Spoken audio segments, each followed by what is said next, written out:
BJP का एक और बड़ा चेहरा कैसरगंज से सांसद ब्रजभूषण शरण सिंह, उनको लेकर लगातार कंफ्यूजन चल रहा है। आपने पिछले कुछ एपिसोड में बताया भी था कि उनको ऐसा प्रस्ताव दिया गया है कि आप अपने बेटे को लड़ा लीजिए या किसी रिश्तेदार को लड़ा लीजिए, मगर आपकी राह आसान नहीं, आपको टिकट नहीं दे पाएंगे।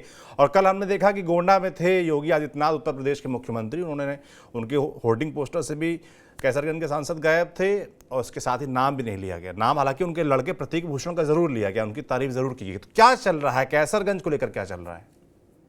देखिए, एक बात तो समझ लीजिए कि गोंडा के बगल का लोकसभा क्षेत्र है कैसरगंज। जैसे लखनऊ में ना एक मोहनलालगंज भी है और लखनऊ लोकसभा क्षेत्र भी, एक जिले में दो लोकसभा क्षेत्र होते। थोड़ा सा समझा के अगर बताएं जी।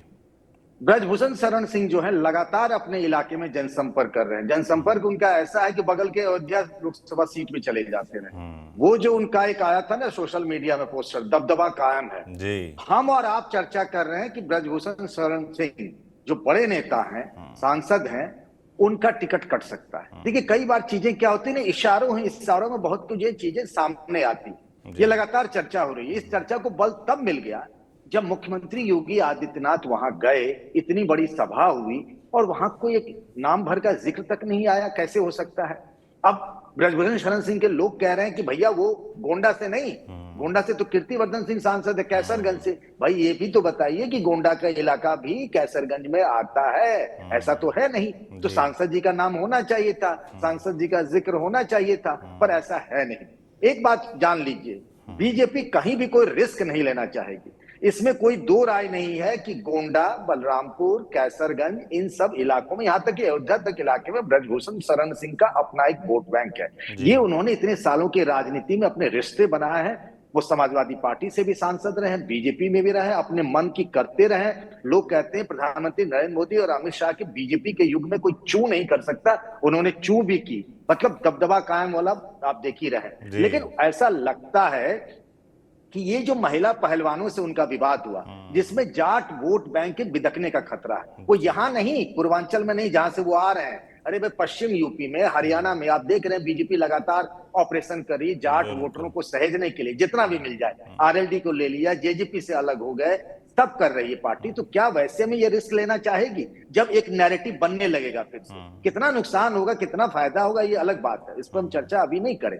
लेकिन ये मान के चला जा रहा, कहा जा रहा है कि ब्रजभूषण शरण सिंह का टिकट कट रहा है। उनके सामने ये प्रस्ताव रखा गया, आप अपने परिवार से किसी को बना लीजिए। अब उसमें बेटे का नाम प्रतीक भूषण है, उनके दो बेटे हैं। तो प्रतीक भूषण ऑलरेडी विधायक है, उनकी पत्नी भी पहले एक बार सांसद रही। जब ये जेल चले गए थे तो उनकी पत्नी को चुनाव लड़ना पड़ा था, वो भी चुनाव जीत गई थी। तो ब्रजभूषण शरण सिंह अभी से कोई ऐसे संकेत अपने बॉडी लैंग्वेज से नहीं दे रहा है कि मामला कुछ गड़बड़ है।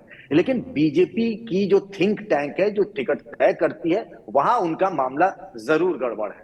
लेकिन आखिरी फैसला क्या होता है, उसमें अभी तक जो संकेत मिल रहे हैं, उससे लगता है कि ब्रजभूषण शरण सिंह फिर से चुनाव लड़ पाए, इसकी गुंजाइश कम लग रही है। एक बात और बताऊंगा जी।